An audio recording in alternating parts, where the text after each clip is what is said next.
বন্ধুরা, মহাকাশের গভীরে লুকিয়ে থাকা রহস্যের অনুসন্ধানের জন্য বিজ্ঞানীরা সেখানে মহাকাশযান পাঠান, যা সেখানে গিয়ে সেখানকার তথ্য ফুটেজের মাধ্যমে আমাদের কাছে পাঠায়। আজ পর্যন্ত আপনারা সৌরমণ্ডলের আসল ফুটেজ তো নিশ্চয়ই দেখেছেন, কিন্তু আপনারা কি কখনো ভেবেছেন যে সৌরমণ্ডলের বিভিন্ন গ্রহদেরও কোনো আওয়াজ থাকতে পারে?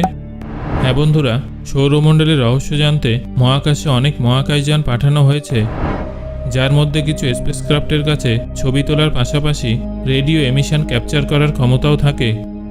এই অবস্থায় ওই স্পেসক্রাফট দ্বারা পাঠানো রেডিও এমিশনকে যখন বিজ্ঞানীরা সাউন্ড ওয়েভে রূপান্তরিত করে, তখন আমাদের সামনে আসে ভয়ানক পরিণতি। আমরা সবাই পৃথিবীতে থাকা সমস্ত জীবন্ত বস্তুর মধ্যে আওয়াজ পাই, কিন্তু এই গতিবিধি কেবলমাত্র পৃথিবীর মধ্যেই সীমাবদ্ধ নেই, বরং স্পেস অবজেক্টেরও নিজেদের আওয়াজ থাকে। শুনতে অদ্ভুত লাগলেও শান্ত মনে হওয়া মহাকাশ ততটাও শান্ত নয়। তাহলে চলুন বন্ধুরা, আজকের এই ভিডিওতে কথা বলবো সোলার সিস্টেম থেকে পাওয়া সেই সব ভিন্ন ভিন্ন আওয়াজ সম্পর্কে, যা আপনাদের অবাক করে দেবে। বন্ধুরা, এই ভিডিওটা ভীষণ মজাদার হতে চলেছে, তাই ভিডিওটা শেষ পর্যন্ত অবশ্যই আমাদের সাথে থাকা চাই। কিন্তু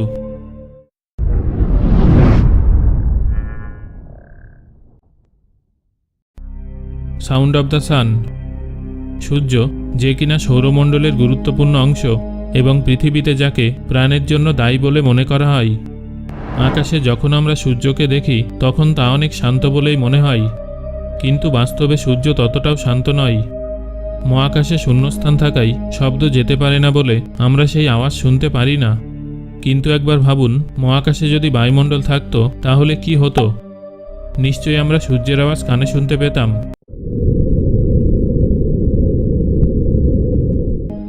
20 বছরের তথ্য আমাদের বলছে যে সূর্যের নিজস্ব আওয়াজ আছে, যা অনেক বেশি জোরালো। ইউরোপিয়ান স্পেস এজেন্সি এবং নাসার solar system and heliospheric observatory ডিন 2018 সালে সূর্যের আওয়াজ সকলের সামনে রেখেছিলেন। এই জন্য তিনি 20 বছর পর্যন্ত সূর্যের অ্যাটমসফিয়ারের সমস্ত আচরণ ক্যাপচার করেন এবং তারপর সব রেডিও এমিশনকে সাউন্ড ওয়েভে রূপান্তরিত করে সূর্যের আওয়াজ আমাদের কানে পৌঁছে দেন। বর্তমান সময়ে এই আওয়াজ বিজ্ঞানীদের সেই কথা বুঝতে সাহায্য করে যা চোখ দিয়ে দেখা সম্ভব নয়। তাহলে চলুন শুনে নেওয়া যাক সূর্যের সেই আওয়াজ।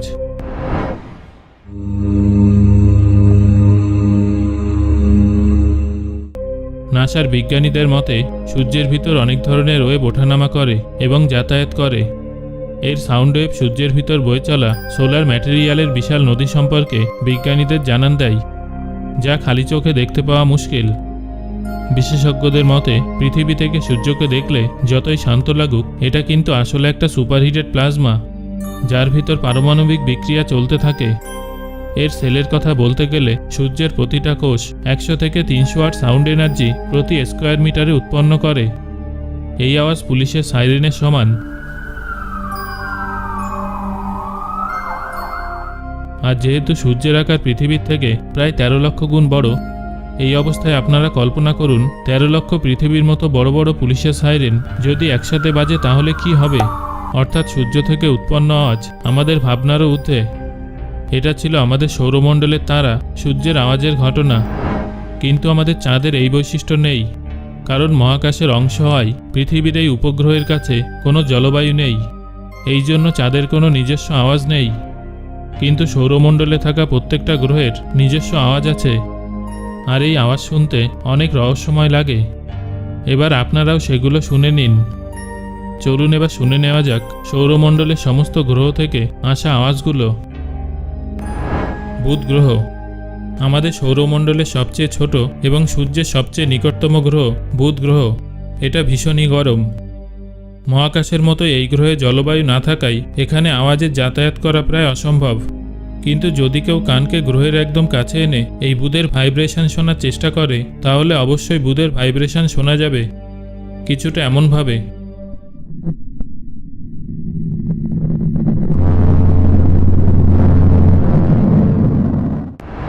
শুক্র গ্রহ বন্ধুরা, পৃথিবীর সিস্টার প্ল্যানেট শুক্র গ্রহ সৌরমণ্ডলের দ্বিতীয় গ্রহ হওয়ার পাশাপাশি একটা এমন গ্রহ যার জলবায়ুতে কার্বন ডাই অক্সাইডের স্তর অনেক মোটা, যার ফলে শুক্র গ্রহে আওয়াজের পিচ অনেক ভারী হয়ে যায় এবং ভোকাল কর্ডার অনেক ধীর গতিতে ভাইব্রেট হয়। যদিও স্ক্র্যাপারের সাউন্ডের স্পিড পৃথিবীর তুলনায় অনেক জোরে হয়। এই অবস্থায় যখন আমরা শুক্র গ্রহ থেকে আগত সাউন্ড ওয়েভের কথা বলি, তখন আমরা এমন একটা আওয়াজ শুনতে পাই যেমনটা জলের ভেতর কথা বললে শোনা যায়। শুক্রতে প্রচুর বজ্রপাত হয়, এই জন্য শুক্র গ্রহের আওয়াজে বজ্রপাতের আওয়াজও শোনা যায়।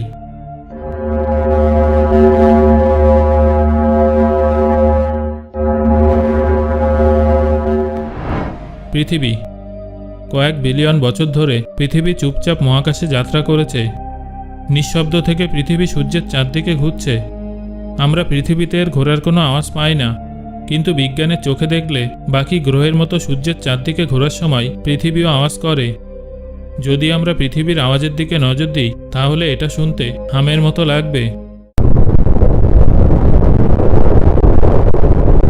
যার মধ্যে অনেক ধরনের নট শোনা যায়। বিজ্ঞানীরা পৃথিবীর এই আওয়াজকে আর্থাম বলে থাকে, কিন্তু এই আওয়াজ কোথা থেকে উৎপন্ন হয় তা আজও এক রহস্য। পৃথিবী থেকে নির্গত এই আওয়াজ অনেক স্থির। যখন পৃথিবীতে কোনো ধরনের কম্পন হয় না, তখনও ধীর গতিতে এই আওয়াজ চলতে থাকে, যা সাধারণ মানুষের পক্ষে শোনা সম্ভব নয়। কিছু বিজ্ঞানীদের মতে পৃথিবীর এই আওয়াজ সমুদ্র অথবা চলমান জলবায়ুর জন্য হতে পারে। মঙ্গল গ্রহ। বন্ধুরা, মার্শিয়ান সিনেমায় যতই মঙ্গল গ্রহের জলবায়ু এবং তার মধ্যে হওয়া ঝড় সম্পর্কে অনেক কিছু দেখানো হোক না কেন, কিন্তু সৌরমণ্ডলের চতুর্থ স্থানে অবস্থানরত মঙ্গল গ্রহ আমাদের কল্পনার চাইতে যথেষ্ট শান্ত। আসলে মঙ্গলের জলবায়ু অনেক পাতলা, যার জন্য সেখানে শক্তিশালী ঝড় তৈরি হওয়া মুশকিল। আর এই পাতলা জলবায়ুর জেরে সাউন্ড ওয়েভ একটা নির্দিষ্ট সীমা পর্যন্ত যাত্রা করতে পারে। নাসার ইনসাইড ল্যান্ডারের মাধ্যমে রেকর্ড করা মঙ্গলের সাউন্ড ওয়েভ আমাদেরকে এর আওয়াজের সাথে পরিচয় করায়। সিসমোমিটার দ্বারা রেকর্ড করা এই ওয়েভ মঙ্গল গ্রহে বয়ে চলা হাওয়া এবং সিসমিক ভাইব্রেশনের সাহায্যে রেকর্ড করা হয়েছে।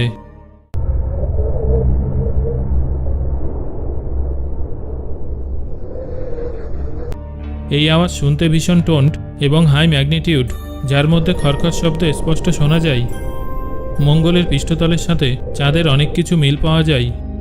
সিসমোমিটারে রেকর্ড করা এই ওয়েভ মঙ্গল গ্রহের জলবায়ুর সাথে জড়িত অনেক রহস্য উন্মোচন করে। বৃহস্পতি। আমাদের সৌরমণ্ডলের সবচেয়ে বড় গ্রহ বৃহস্পতি। এটা সবথেকে বড় গ্যাস জায়েন্টও।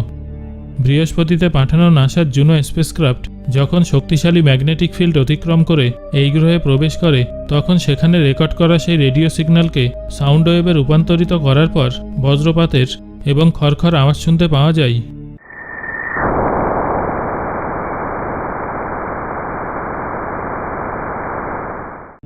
বৃহস্পতির ম্যাগনেটোস্ফিয়ারে ঢোকার পর সবার আগে জুনো একটা ঝটকা অনুভব করে, তারপর তাকে ভারী টার্বুলেন্সের মধ্যে দিয়ে যেতে হয়।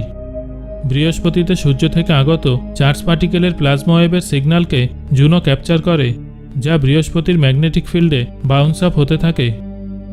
এইসব সিগন্যালকে যখন আমরা সাউন্ডে রূপান্তরিত করি, তখন শক্তিশালী ম্যাগনেটিক ফিল্ডের জন্য অদ্ভুত ভয়ানক এবং গর্জন করে ওঠা আওয়াজ শুনতে পাওয়া যায়। বৃহস্পতি সেই আওয়াজ শুনে নিন।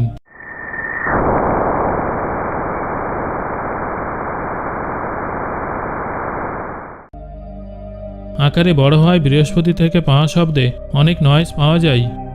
পাশাপাশি বৃহস্পতি ইন্টেন্স রেডিও স্টর্ম তৈরি করে, যা গ্রহ এবং উপগ্রহের মাঝে তৈরি হয়। শনি গ্রহ। সৌরমণ্ডলের দ্বিতীয় সবচেয়ে বড় গ্যাস জায়েন্ট শনি গ্রহ ইন্টেন্স রেডিও এমিশনের অনেক বড় সোর্স। ক্যাসিনি স্পেসক্রাফটের মাধ্যমে স্ক্র্যাপার ভারী মাত্রায় রেডিও এমিশন রেকর্ড করা হয়েছে। এই রেডিও ওয়েভ গ্রহের সামনে থাকা অরোরা থেকে তৈরি হয়। শনি গ্রহে উৎপন্ন হওয়া অরোরা পৃথিবীতে উৎপন্ন হওয়া অরোরার সাথে মিলে যায়। এই রেডিও এমিশনকে সাউন্ড ওয়েভে রূপান্তরিত করলে শনি গ্রহের যে আওয়াজ শোনা যায় তা শুনলে আপনারা চমকে যাবেন। চলুন শুনে নেওয়া যাক সেই সাউন্ড।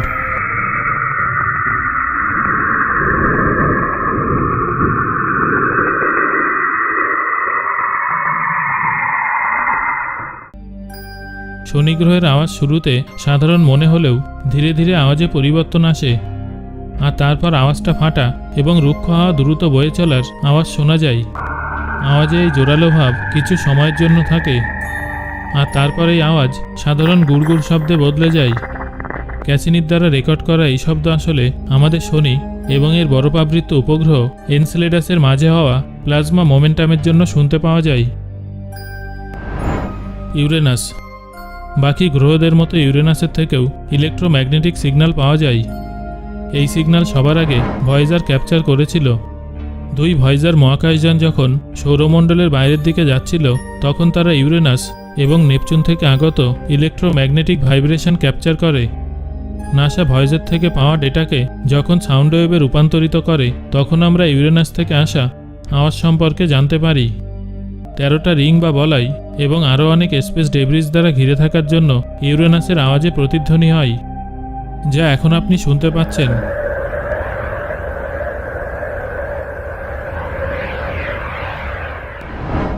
আওয়াজের দিক থেকে নেপচুন অনেকাংশে ইউরেনাসের মতো। ভয়েজারের মাধ্যমে ক্যাপচার করা এই গ্রহের ইলেকট্রোম্যাগনেটিক ভাইব্রেশন থেকে আমরা সমুদ্রের ঢেউয়ের মতো আওয়াজ শুনতে পাই, যা এখন আপনারা শুনছেন।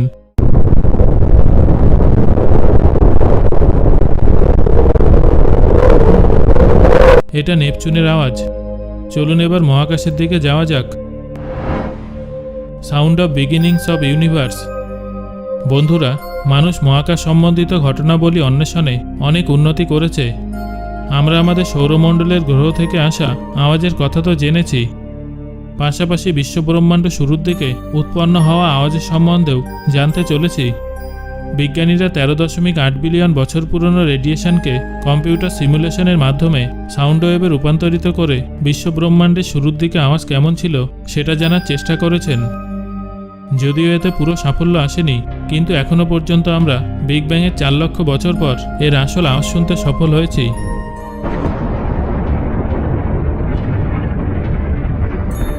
যখন আমরা মহাকাশের শুরুর দিকের মিলিয়ন বছরের আওয়াজকে 20 সেকেন্ডে তুলনা করি তখন আমরা প্রথমে কম খড়খড় তারপর ভারী আওয়াজ শুনতে পাই।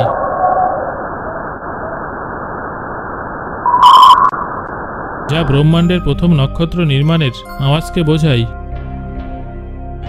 সো বন্ধুরা, এই ছিল আমাদের সৌরমণ্ডলে উৎপন্ন হওয়া সেই রহস্যময়ী আওয়াজ, যা গ্রহের সাথে সম্পর্কযুক্ত।